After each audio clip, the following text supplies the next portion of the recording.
Hey guys. So I have been trying to do this video for the past few days, and it has been really hard. I didn't realize how hard it would be to just talk about it. Um this video is going to be about my last suicide attempt. Um So since it has been so hard for me to just talk about it, I'm gonna read something that I wrote on Wattpad. Um, so yeah. The thoughts in my head were no longer thoughts, but a monster that took root in the world around me. It would dwell in the dark crevices of my mind, feeding desperately on every negative thought that grew there. It would show itself to me through the empty, lifeless eyes of my reflection. The cocktail of medication kept the monster locked up and starved, but I had been off of it for a year and the monster was the serious. I sat on the edge of my futon, rapidly typing as tears flowed uncontrollably from my eyes. Private message boxes filled my screen from my concerned friends as I clicked the X to my webcam. You are worthless. You deserve to die. You aren't a real man. All the pain will go away. The burden you put on your family will be gone. The monster's voice echoed through my mind as the words it spoke consumed me. Suddenly, my body went numb, and my hysterical crying came to an abrupt stop as I entered a catatonic state. Getting to my feet, I walked to the bathroom and stared into the mirror. Staring at my reflection in my brightly lit bathroom, I saw a face that wasn't mine, with empty, lifeless eyes. I tried to move my legs as my hand reached up to the medicine cabinet beside me, but they wouldn't budge. Looking back at the monster in the mirror, a cynical smile pulled at my lips and everything went dark. The next morning, I checked my phone and called my best friend, asking her to drive me to the hospital. Lying in a hospital bed, emotionless, I answered the nurse's questions. Yes, it was intentional, I replied in a voice I didn't recognize. Once I reached the behavioral health hospital, I started to wake up. A nurse looked over my body as she took notes and asked me questions. My eyes grew wide with horror as I looked down at my thighs. "Not mine" was carved across them. The next 11 days consisted of therapy groups, following a routine, and adjusting my medications. After I was discharged, I continued therapy as an outpatient and got my control back. I had stopped my medications the following year and tried with everything inside me to keep the monster at bay the next 5 years. I could feel the monster scratching and howling, begging to be set free, but I never gave in, not fully. Sometimes I was too weak and would give him just enough power to hurt me. I held on to love like I was hanging for my life off of a cliff. It was then that I knew in order to protect myself from the monster I had to love myself. Over the past few years, he has grown quiet and weaker. He waits in the shadows like a dog begging for scraps. Love is the monster's weakness, and I wield it every day. So, there was some stuff in there that I didn't put. Before I went into the bathroom, like as soon as I had stopped crying, I remember I walked into my mom's room and I had found her Klonopin and I took 8 of them. And then that's when I went into the bathroom and found my old medications that I had stopped taking and took them. I don't recall really how many there were, but I know that it was a lot. I remember that I think I had a text from my best friend at the time, and I had her take me to the hospital. She was there for me through a lot of stuff, and I was there with her for her for a lot of stuff too. And I'm just really thankful that I had a best friend like her back then. She'll know who she is if she watches this. But prior to that last suicide attempt, that happened December 21st, 2010. And I was in the hospital from December 21st to December 31st. I remember one of the exercises that we did that really helped me and really paved the road for my self-love was they had us write a love letter to ourselves. That was probably the most intense thing that I've ever done. We had to write it like we were writing it to someone that we were in love with. I remember when I was writing it, I was just like crying the whole time. I felt so bad that I had did those things to myself, and that had treated myself the way that I did. And yeah, it was a very profound experience. But prior to that, my first suicide attempt was when I was 14. I strangled myself with my school lanyard. I ended up passing out because I had restricted all of the oxygen to my brain. I vaguely remember hitting my head on my bunk bed, and then I remember waking up just hysterical and just crying, and I couldn't stop. I went into the corner of my bedroom and brought my knees up to my chest and was just rocking back and forth, just chanting, I don't want to, I don't want to, I don't want to, over and over again. I don't even know how long I was sitting there. I don't think it was for very long, because I think my brother and my sister, my parents, would be home soon.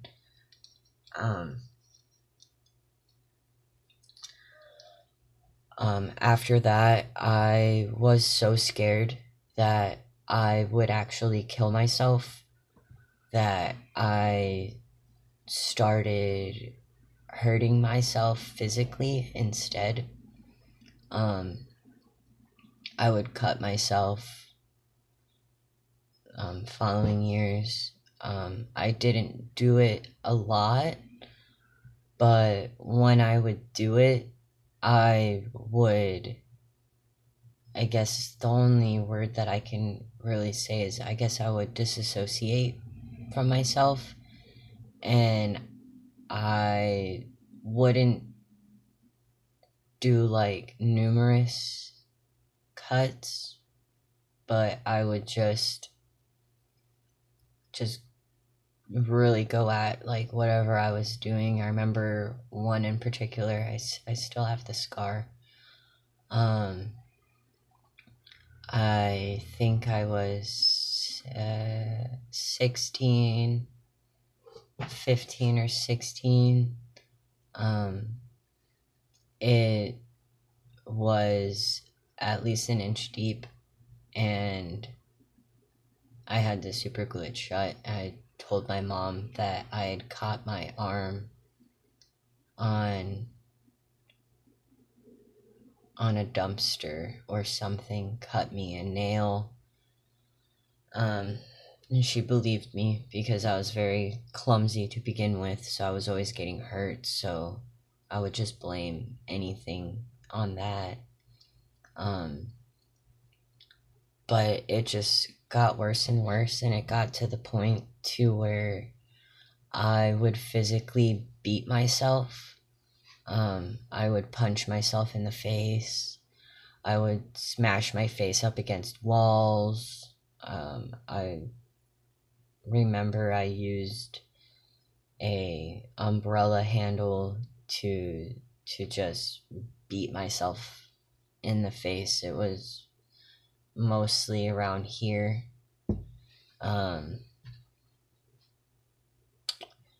I skateboarded a lot when I was in high school, so I would deliberately hurt myself and just lay on my skateboard and just let my arms drag across the asphalt until I bled. I When I was 18 was when things really started to get crazy. It was after I graduated. I struggled with anorexia when I was in high school.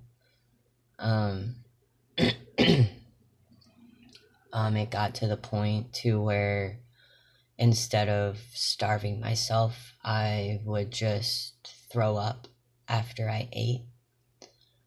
And I did that so much that I didn't even have to force myself to throw up after that, because I would just eat a little bit of food and then I would just go to the bathroom and just throw up.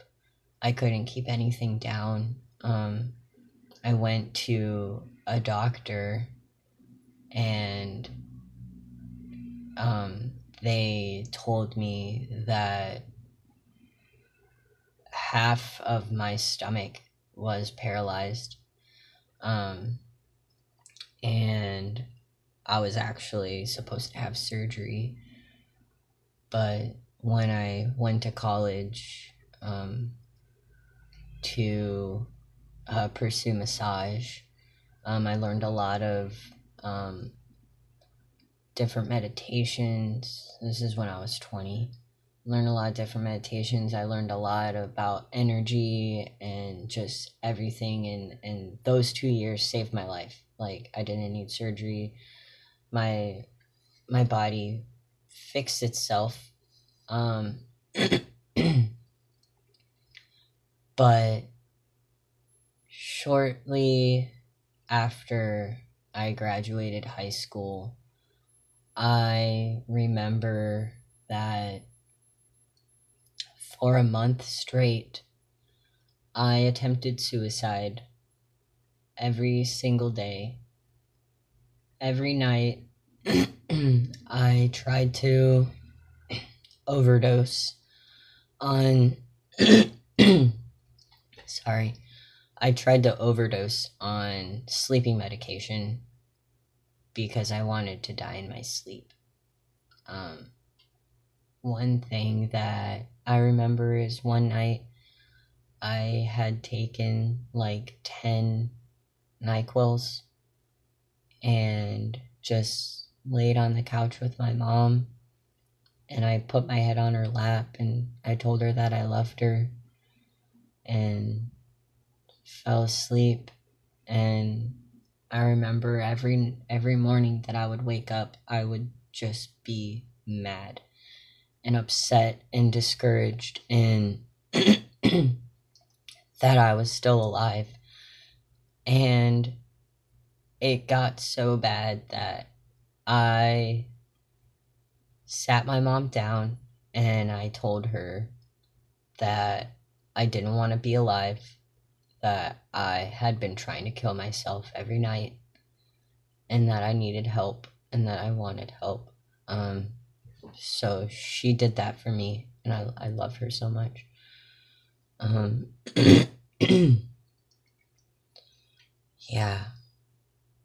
every time that I have said that to a therapist, they kind of look at me like, wow, you tried to kill yourself every day for an entire month. And it's like they almost don't believe me. But I hated myself so much that I did not want to be alive. I didn't, like, at all. And I tried everything in my power to kill myself.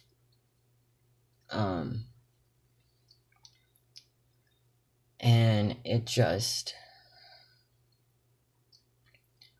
when I hear about people that have committed suicide, or my friends or close people that I know that have attempted suicide, it breaks my heart. Like, I get so sad because I know I've been there. Like, I know how fucking shitty it is, and I know how life can just feel so,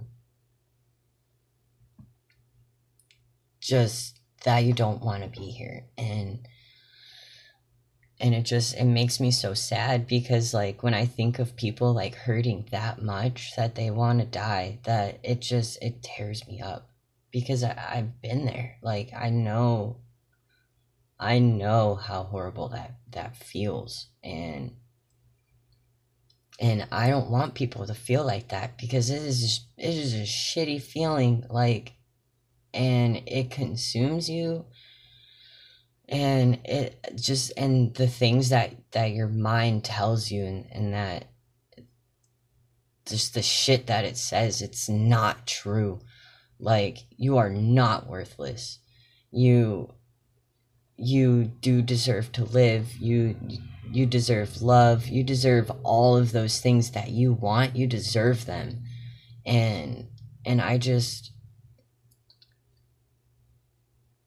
and like, when I think about it, like, I almost can't believe that I was in that place for so long. Like, the first time that I even, like, cut myself, I was 10 years old.